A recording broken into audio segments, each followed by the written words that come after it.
wants to. And this morning, we're going to be, if you want to open up your Bibles or turn them on, we're going to be looking at Hebrews 8. So if you want to do that. But the theme of today's topic is there's many sort of fit titles I could have possibly called this, but we're going to call it, first slide up, please, Copy and Paste a Better Covenant. And you have this mixed media in this day and age. For the majority of us, sometimes, copy and paste is, you do Control-C, then if you want to paste it, Control-V.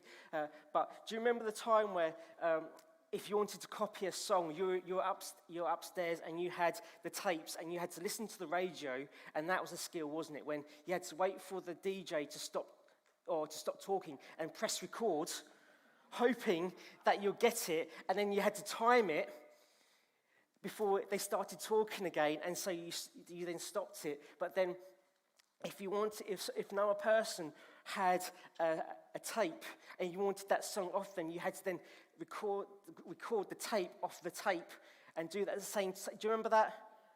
And you do that, and if you got it wrong, you got the message, and you just stop it, and then it'd get chewed up, and you had to get the pencil inside and turn it to make it, or if it broke, you had to get the sellotape out, and you had to try and fold it back together so when it went through, it didn't block.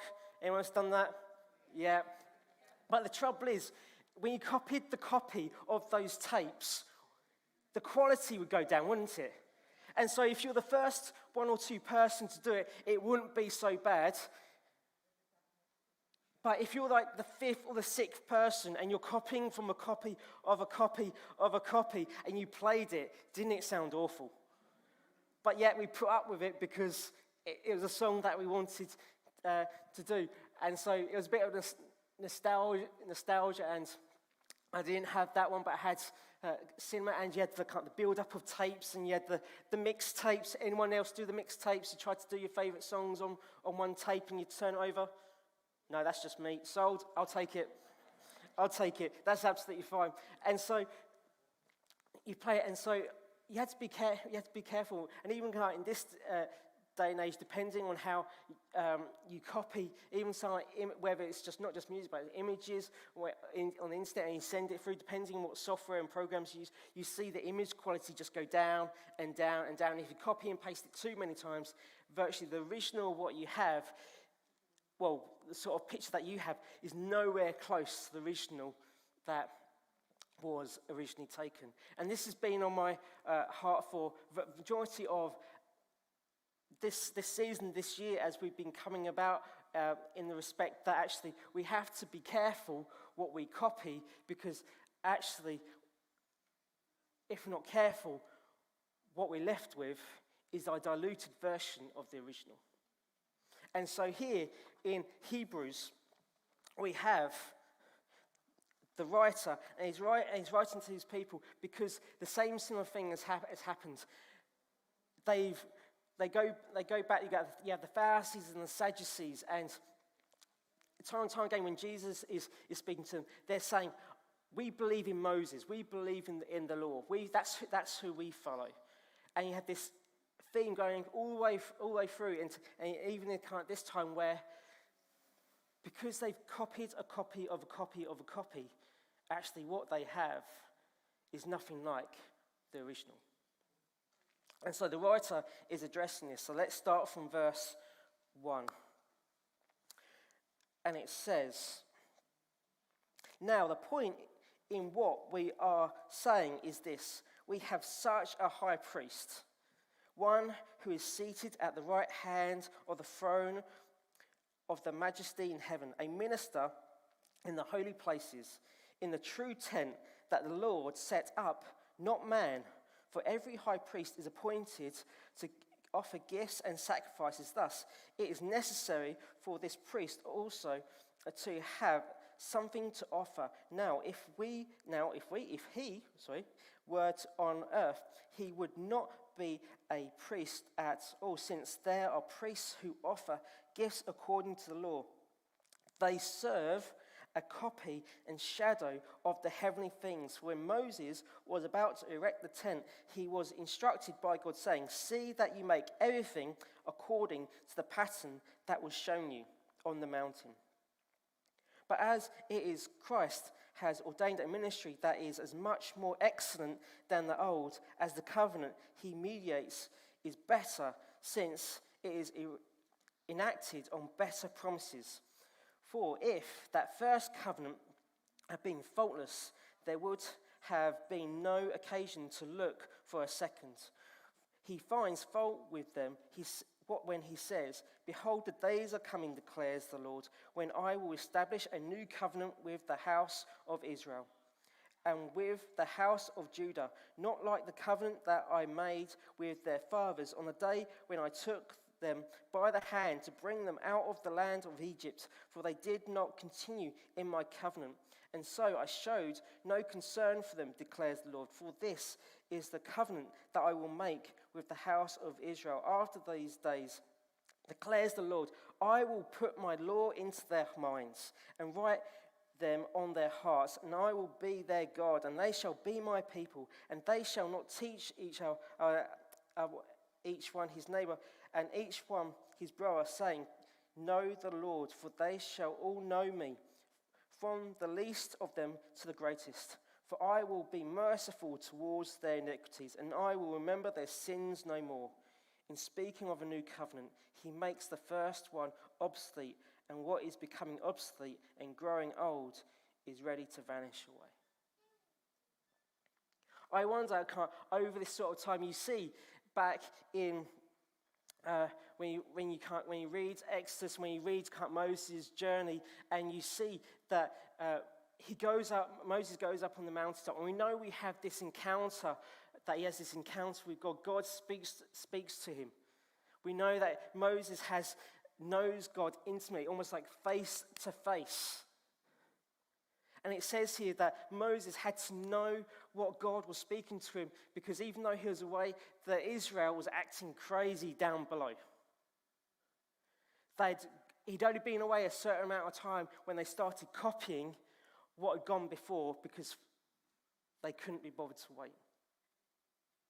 And over time, as you go through the Bible, as you go through history, you can see they copy the Ten Commandments. And the Ten Commandments, there's nothing wrong with them in themselves, but if you just copy the Ten Commandments and you don't have the heart behind God, you just end up with legalism. You just end up with legalistic stuff that just brings people down. And so you see this as we go on this journey through the Old Testament into the New Testament, which Jesus then addresses, is that you have the Pharisees and the Sadducees and the keepers of the law, and they keep the law, but they don't just keep the law, they add all their weight and burdens onto it.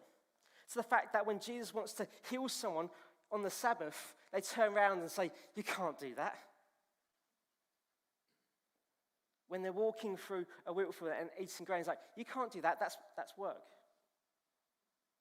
And they're so quick to say, "You can't do this, you can't do that." And they're so quick to say, "Do you know what? You are a sinner, you're unclean, you're dirty, get away. Look at us pure. Look at us pure. Look at us holy people." And Jesus addresses this, doesn't he? Because when Jesus looks at them, he says, "All of you, you're like whitewashed tombs. On the outside, you speak the speech, you know the talk, you know the rules, but on the inside, you're just dead. You don't know me. All you know is thou shalt not." And the Pharisees and the Israel nation, they pride themselves on knowing the Ten Commandments. I wonder, I don't know, have you met these people? They're called gatekeepers. I call them gatekeepers. They're in churches, they're everywhere, not just in churches, where you go down the golf club, where you do photography, where you swim with sports. You have to do something in a certain way that they define. And if it's not how they say something should be, then you're not really a proper. And so I do photography, and so if you take a portrait, some people say, "Do you know what? You're only a proper photographer if you can take someone's portrait with natural light. If you use lights, you're not a proper photographer." And other people say, "You're not a proper portrait photographer unless you black out a room and only use lights. And that's when you can control the light that you set, that's when you know you're a proper photographer." And people set all these different stupid religious boundaries on when this is how you'll know when you're a proper photographer is when you buy the same camera as I've got because I need to be justified in my purchase and feel validated. And just because you're going around with a phone taking photos and it's better than mine, I feel challenged and insecure, so I'm going to say you need my camera to be professional. And we see that, don't we? In the golf, where it's golf clubs, wherever clubs you go to, those people are all around, and you sniff them out, and they're on Facebook, they're on Twitter. No matter where you go, those people are about. You can only when you pray, you have to say you can only pray to God as far as God. You can't say Father, you can't say Dad. You know those people. Put your hands up if you know those people. Yeah, I'm brethren. I know where that's come from. And so that background, you have to wear certain clothes, you have to act, and it's like, do you know, how much burdens is it that we have that? And bear in mind, this isn't what God says, this is what people put on themselves and put on other people. And so what we end up with is that you have a copy of a copy, and then we adapt the words to change our needs, and we end up with a different copy to the original, which is slightly different to the fact that people can't come into some churches. Have you ever walked into a church and you've been turned away because you're wearing the wrong shoes? I was wearing trainers. Sorry, heresy, I know, I'm sorry.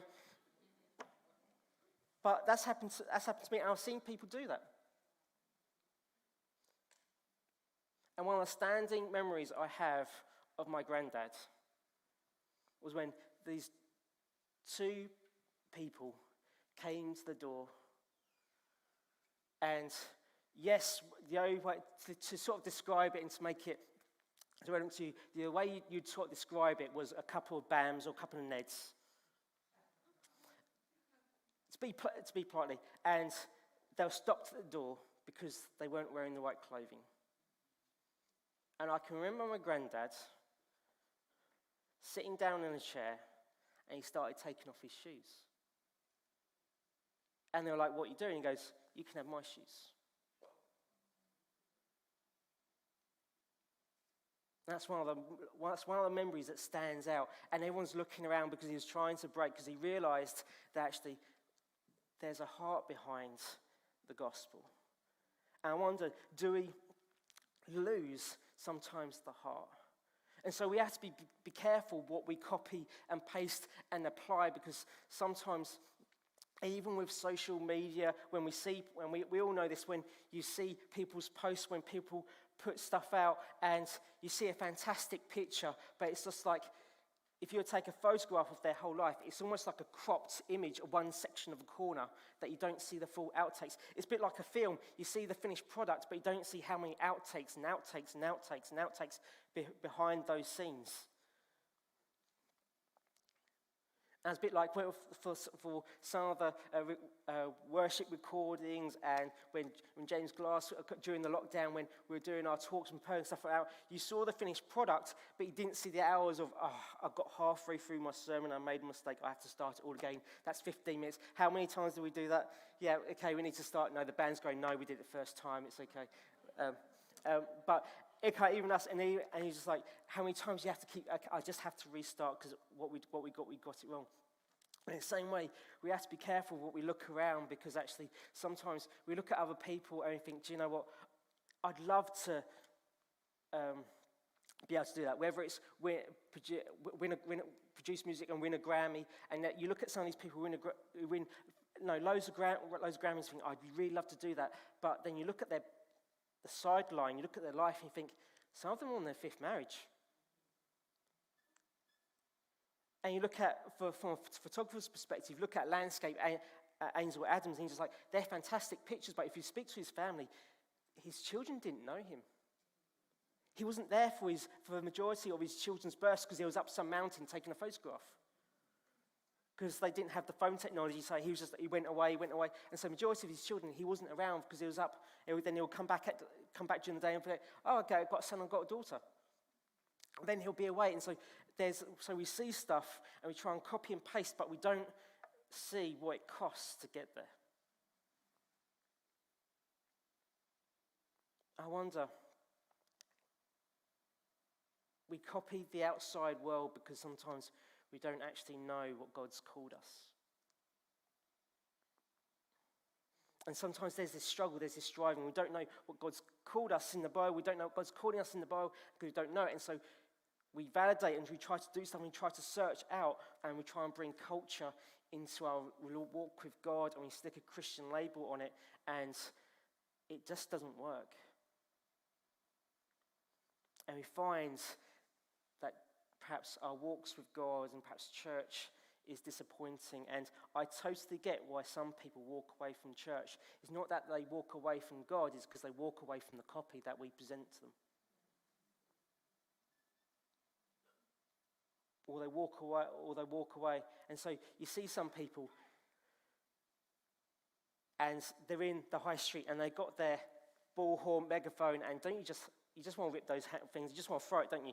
You want to stamp on it because you have this old way of condemning people standing there, and you're thinking, oh, they're trying to bring an Old Testament way of doing things into a New Testament, but we've got a better covenant. We have got a better covenant. Because we know the gospel is this, that we are made in the image of God. Not just us, but everyone outside in the world right now, whether they're Christian or non-Christian, they are made in the image of God. God created all of us. He created all of us to be in a relationship with God, but we stuffed up, we failed, we sin. And sometimes people think Jesus is plan B. Jesus is not plan B. Jesus is plan A all the way through. He knows what he's doing, but he comes because our sin needs to be paid. Then our sin towards God needs to be paid. And Jesus takes that sin upon himself, pays it on the cross, so when we put our trust in him, we get set free. Our debt is paid.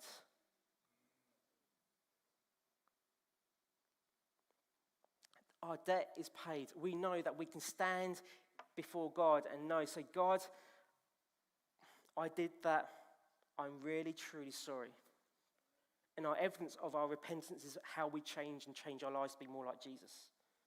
Even though we stumble, even though we journey, it's about facing Jesus and walking towards him, saying, do you know what? I'm going towards you because I don't want to copy the world. I'm trying to copy the Jesus. I'm trying to copy what the Holy Spirit is trying to speak into my life. I don't need to know what God is speaking to other people. I just need to know what God is speaking to me, because if God speaks to me, I know how it can change my life.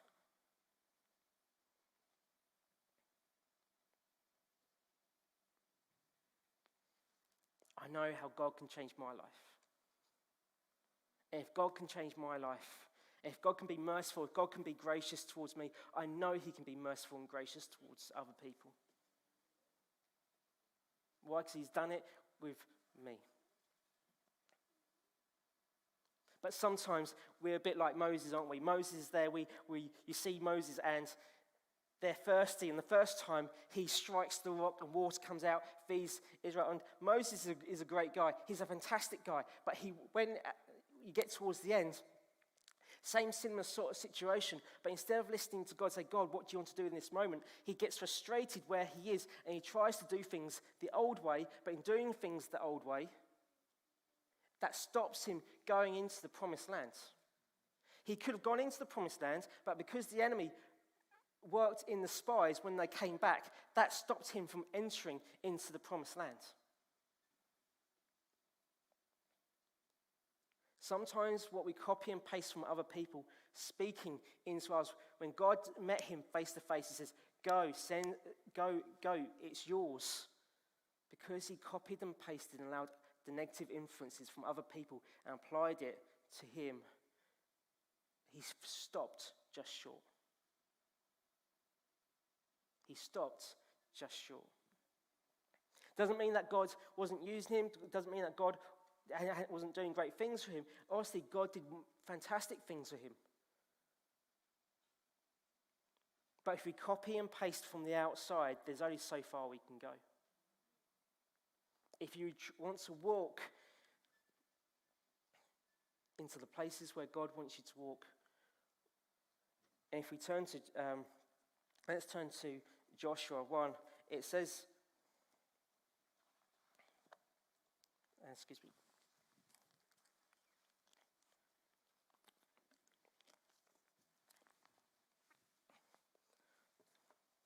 Joshua 1 says, "After the death of Moses, the servant of the Lord said to Joshua, the son of Nun, Moses' assistant, 'Moses, my servant, is dead. Now, therefore, arise, go over this Jordan, you and all this people, into the land that I am giving to them, to the people of Israel. Every place that the sole of your feet will tread upon, I have given to you, just as I promised to Moses.'" Moses has that promise. So has Joshua. "From the wilderness and the Lebanon, as far as the great rivers and the rivers of the Euphrates, all the land of the Hittites, to the great sea, towards the going down of the sun, shall be your territory. No man shall be able to stand before you all the days of your life. Just as I was with Moses, so shall I be with you. I will not leave you or forsake you. Be strong and courageous, for you shall cause this people to inherit the land that I swore to their fathers to give them. Only be strong and very courageous. Be careful to do according to the law that Moses, my servant, commanded you. Do not turn from it to the right hand or to the left hand, that you may have good success wherever you go. This book of the law shall not depart from your mouth, but you shall meditate on it day and night, so that you may be careful to do according to all that is written in it. For then you will make your way prosperous, and then you will have good success. Have I not commanded you? Be strong and courageous. Do not be frightened and do not be dismayed, for the Lord your God is with you wherever you go." And that truth and those promises apply to us today. Wherever we go, the Holy Spirit is inside of us. We have a better covenant. We don't have to go, building is not the church. It is a church building. And part of that in our language needs to change, that actually when we gather on a Sunday, we don't go to church, we go to gather as a church. Because you are the temple of the Holy Spirit. God, the creator of the heavens and earth, decides to dwell within you. Wherever you go, he goes. Whatever you're going through, he doesn't walk away saying, "I can't deal with that, I'm going to get dirty, I'm going to get unclean." He rolls up his sleeves, gets down in the dirt, and he walks through it with you every single step of the way, giving you the strength to get through. So when we complain, where has God been in the last couple of years? He has been right inside you, working with you through it, helping you, giving you the strength to face each day. He has not been absent. He's been working behind the scenes. Why is there poverty? Why is there so much greed? That is not God's fault, that is our fault because we don't share.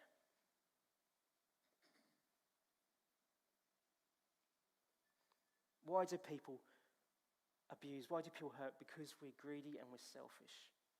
And everything can be rolled back to selfishness. But God doesn't distance himself from that. Because he knows his grace and his mercy and his power is far better and can change lives. Even when we lose hope, he always has hope because he knows. Why? Because he created you. And he created me, that even though we stuff up every single day, grace is renewed every single morning. And when I feel like I can't do it, he knows, James, you can do it. And when you feel like you can't do it, you can trust God, say, if he's brought you to it, he'll get you through it. No matter what you're getting through, no matter if it's illness, no matter it's sickness, whether it's in the bad times, good times, he is always getting you through it. It is a promise. Never will I leave you or forsake you. And some people go, you don't understand what I've done. It's like, no, you don't understand what the Bible says. Never will he leave you. Never will he forsake you. He is always on your case. He is always loving you. He's always gracious towards you. He always wants you to run up to him and say, Dad.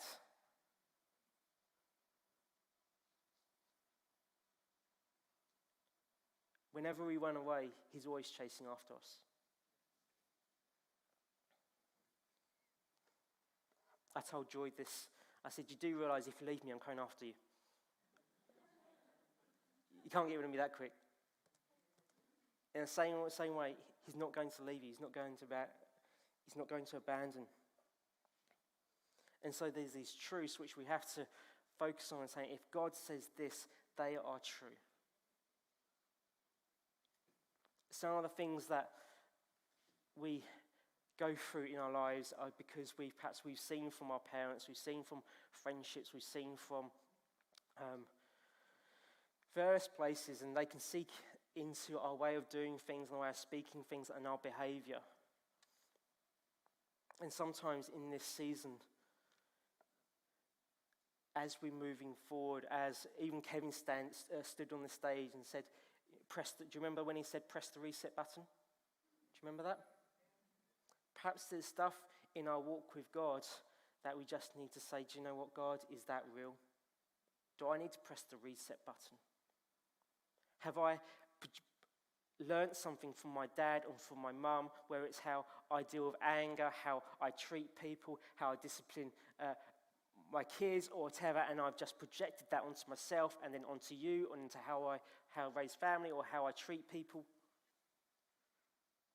Is there stuff that I need to unlearn, delete and erase in order to relearn, in order to move forward and grow?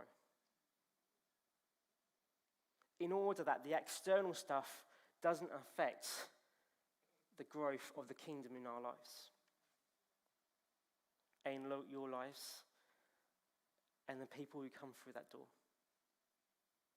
And not just through this door, but the kingdom is not about coming here on a Sunday. The kingdom is also, and more importantly, about going out into our workplaces, into our next door neighbours, gardens, knocking on doors saying, how are you doing?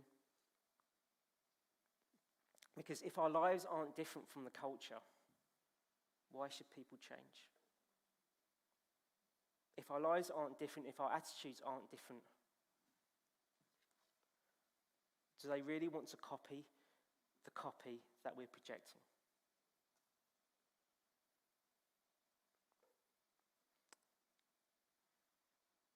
There's moments where I perhaps think, okay, but there's moments thinking, James, you idiot, why did you say that? Why did you do that? And you normally can trace back because it's normally insecurity. Learned behavior.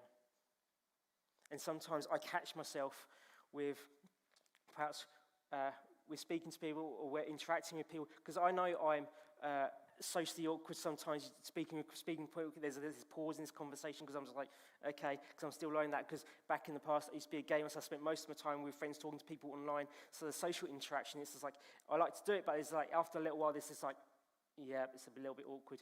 I know that. Mark knows that more than anyone, most probably. And Gary knows that. People know. I know there's some stuff that I'm still trying to work through because there's stuff that's happened before, and I'm just like, yeah, I still need to try and unlearn that and do that, because actually that's stopping me and hindering me, but I need to walk through that, and God will give me the grace to do that. And in the same way, when Poppy's growing up, I go to do something, I think, that's so my dad.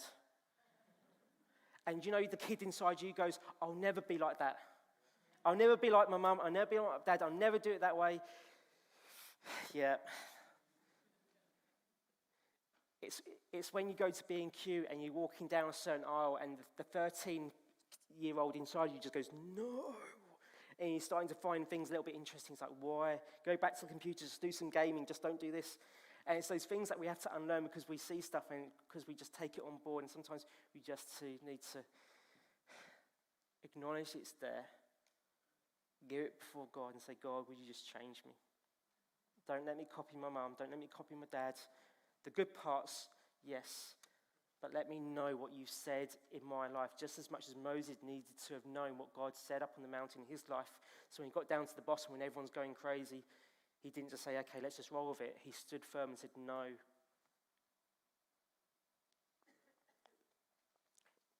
We have a better covenant.